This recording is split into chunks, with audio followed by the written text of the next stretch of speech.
तो इस तरह से आपका व्रत संपन्न होता है और आप ये व्रत किसी भी दिन हफ्ते में रख सकते हैं।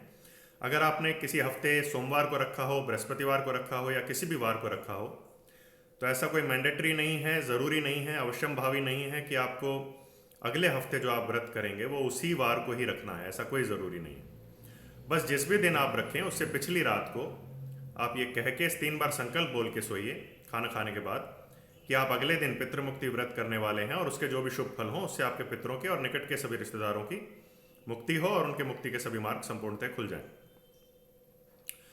तो इस तरह से संकल्प बोल के और ओम सिद्ध महामृत्युंजयाय नमः इस मंत्र का जाप करते हुए आप सो जाइए।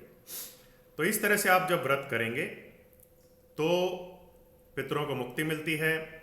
और कई बार ऐसा होता है कि कुछ लोगों का व्रत के दौरान चिड़चिड़ा स्वभाव हो सकता है या गुस्सा आना या छोटी मोटी चोट लगना, तो उस चीज़ का आप लोग ध्यान रखिए। ज़रूरी नहीं है चोट ना भी लगे, चिड़चिड़ापन ना भी हो, पर जस्ट इन केस अपना ध्यान रखने की ज़रूरत होती है इन व्रतों के दौरान। और कई बार ऐसा भी होता है कि कभी आप पितृमुक्ति व्रत कर रहे हैं तो डरावने सपने भी आ सकते हैं, या अगर ना भी आए तो ये सपने आ सकते हैं कि कोई आपको धन्यवाद कर रहा है। जब पितरों को मुक्ति मिल जाएगी तो भी ये स्वप्न आ सकते हैं। कभी कभार ऐसा भी हो सकता है कि कोई पितृ दर्शन देके और आपको ये कहे कि धन्यवाद बेटा, आपने हमारे ऊपर इतनी कृपा की या आपने हमारे कल्याण के लिए, मुक्ति के लिए व्रत किए। और या फिर स्वप्न में भी पितर दिखाई दे सकते हैं और वो आपको ये कह सकते हैं कि पुत्र या पौत्र या पौत्री या पुत्री, जो भी जैसा भी आपका रिलेशन होगा उनसे, कि आपने उनको मुक्ति के लिए जो व्रत किए हैं और मुक्ति दिलाई है उसके लिए आपका बहुत बहुत धन्यवाद। तो ये एक आसान तरीका है।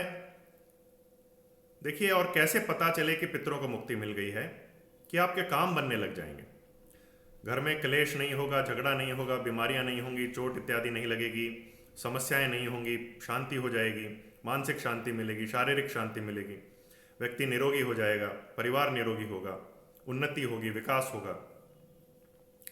तो पितरों को जब मुक्ति मिलती है तो इस तरह के अच्छे कार्य होना शुरू हो जाते हैं, रुके हुए काम बनने लग जाते हैं, कोई अड़चने होती हैं तो हट जाती हैं, समस्याएं सॉल्व होना शुरू हो जाती हैं, ठीक है, बीमारियां ठीक होना शुरू हो जाती हैं।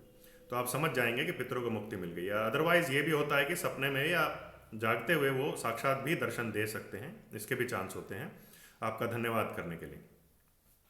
तो इस तरह से ये व्रत कीजिए, डरिए नहीं, घबराइए नहीं, कुछ नुकसान नहीं होता है, आसानी से ये व्रत संपन्न होते हैं। कितनी भी बार भोज आप साबूदाना की खिचड़ी, खीर ले सकते हैं, फ्रूट्स ले सकते हैं, चाय दूध ले सकते हैं, ठीक है। तो व्रत कीजिए, अपने पितरों को मुक्त कीजिए और खुद भी सभी समस्याओं से मुक्त होइए, औरों को भी बताइए, पर फीस चार्ज मत कीजिए बताने की। धन्यवाद।